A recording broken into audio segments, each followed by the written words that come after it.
God is good, and with each day that passes brings us a day closer to the launch of Pantheon Rise of the Fallen. This is the Nathan Napalm channel, and if you are new here, please consider subscribing, especially if you're interested in Pantheon related content on our march to launch. Today is newsletter day. We got our new drop for April with tons of information in it, a lot to get excited about, topping the charts on my favorite newsletters.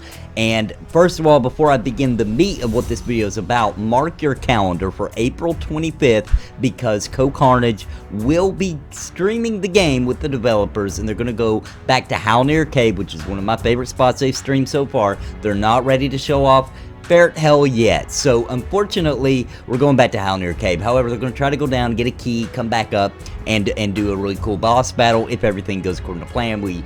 As we know in Pantheon Rise of the Fallen, sometimes it doesn't. Maybe the boss will kick their butt. I guess we'll just have to wait and see how they hold up. But CoCarnage is a great player. We'll see what happens on April 25th. So that's very soon. So go ahead and mark your calendar for that. I already made a video about the leak, I guess you could call it. The CoCarnage was going to have a live stream soon. Now we know the exact date. And you can check out CoCarnage's Twitch channel if you want to make sure you're there for that. Now, moving forward though, today I want to talk about the Pledge Rewards update because this is huge. We now know the nitty-gritty details about the rewards that most of us already have.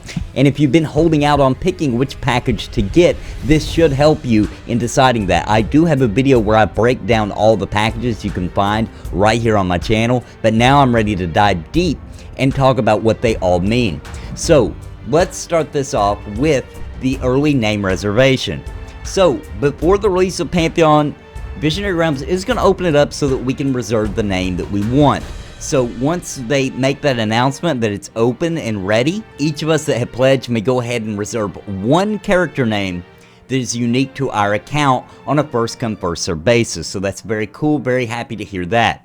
Now, next up, the Founders Guild. We've all kind of wondered what that would actually end up being and what that would materialize into. Now we know. So what it is it's an exclusive area in the game. It's called the Founders Conclave, and it's like a meeting place for the members. They can be found in several of the in-game cities, probably the main cities for the races. Now you can go there and hang out, talk to each other. There's going to be some areas there where you can work on your crafting and skills and stuff like that. And it's just a little secret clubhouse for us who have been pledged or active and involved in this process since this early development stage. So if you've got a package that comes with the Founders Guild, I'll see you there. I'll be hanging out there, and that's awesome. That's a fun, cool little prize to get without ruining the game or giving you an advantage over other players, which I'm definitely not down for. And that's a cool solution.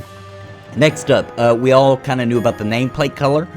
So it's just a different player nameplate color frame. So the frame around it, you know, if you went in on that November 2018 pledge, then that's what you're getting, okay? And that can be turned off and on. There's a really good show of Voices of Terminus towards the end of December there. We had a developer on the live stream, and I was part of that as well, and he kind of went into very deep detail about that. But also, we do have the in-game badge. So this is interesting. So this is a badge icon which is attached to your nameplate, and depending on your contribution level, you'll have an icon that corresponds to that to kind of let people know what contribution level you are at. It also, if anybody inspects that badge, it will mark the player as a contributor to the November pledge. And that's pretty cool too. And once again, that can be turned off and on. Now we have a backer icon. So this is an early backer special reward that will provide a unique badge icon on the in-game nameplate. So similar to the in-game badge we just talked about.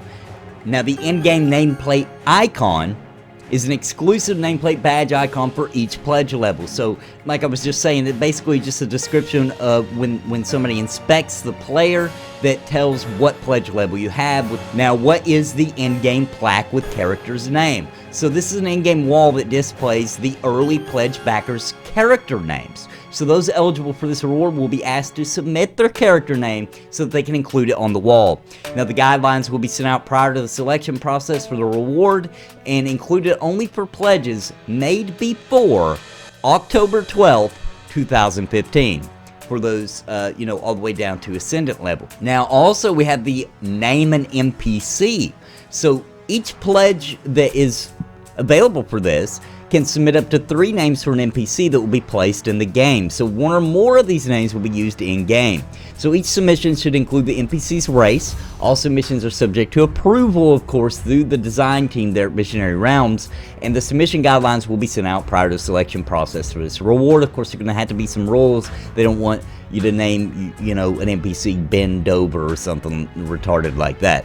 Reward, once again, is only included for pledges made before October 12, 2015. Now, name a point of interest. So this pledge can be submitted up to 3 names for an in-game point of interest. Examples would be river or a body of water, a building, a hill, a mountain, or other geographic areas. So the submitter should include a brief description of the name and how it fits into the world.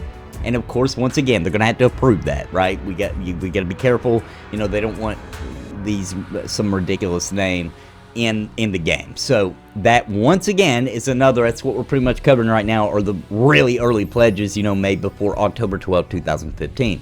Now, design a quest line or boss. So this is a written idea that you'll put out for a quest line or a non-raid boss NPC, and it will not be class-defining quests, it won't be raid-level bosses, but just appropriate for most of the classes and players to receive an attempt, and that will once again be reviewed by the design team, of course. And once again, this is for pledges made before October 12, 2015. Design an item.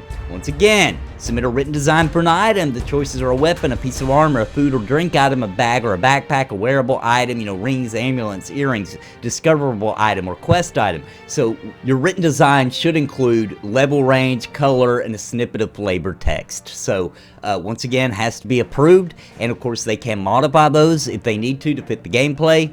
And that is for pledges made before October 12, 2015. Same thing applies for that same thing, except for you can also name an in-game item. They also have the exclusive Design a Dungeon feature. So people who are eligible for that is invited to join the design team at Visionary Realms headquarters in California to participate in a design meeting for the dungeon. So they're going to reimburse up to a set amount for travel expenses. Each pledge will be responsible for your own travel arrangements. So they'll reimburse you for up to a certain amount, and you'll spend 2 days on site with a studio tour, in design meetings, and engaging in other activities. If the pledge is unable to attend, you may participate via video conference. And you have to be an Ascendant level to get that. So very awesome, guys. Very awesome there. A lot better than I thought. I thought they would just do a live chat and talk to us, but they're actually going to get some people up there and get to tour and check it out. Shake Brad McQuaid's hand, man, that is crazy. So if you were an early adopter or part of the Ascendant pledge, etc., then that's what we know so far. So now we know a lot more about the rewards that are available, the pledge rewards, and how they're going to work and everything like that. That's all the information they had so far.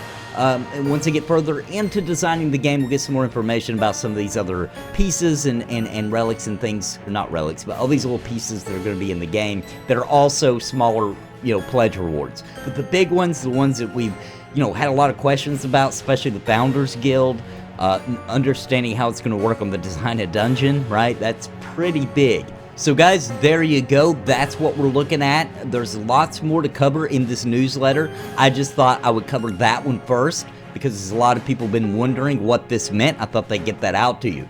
Thanks for joining me today, guys. Make sure you subscribe if you haven't already. Pantheon's still the main thing I cover, but I do also cover RPGs, JRPGs, and old school MMOs. Join me here at the Nathan Napalm channel. Don't forget, you can become a member if you're so inclined. You really want to support the channel. You can become a member by clicking join down below. Basically, that just means you get some perks from the channel, etc. Thanks for joining me today, guys. Until next time, God bless and happy gaming. Listen to what I say. I've been making videos all day. My friends all say I'm it's a video buffet. You can even hit replay. but please just subscribe. I can't even describe being part of my tribe. I'll even offer you a prize, but just please just subscribe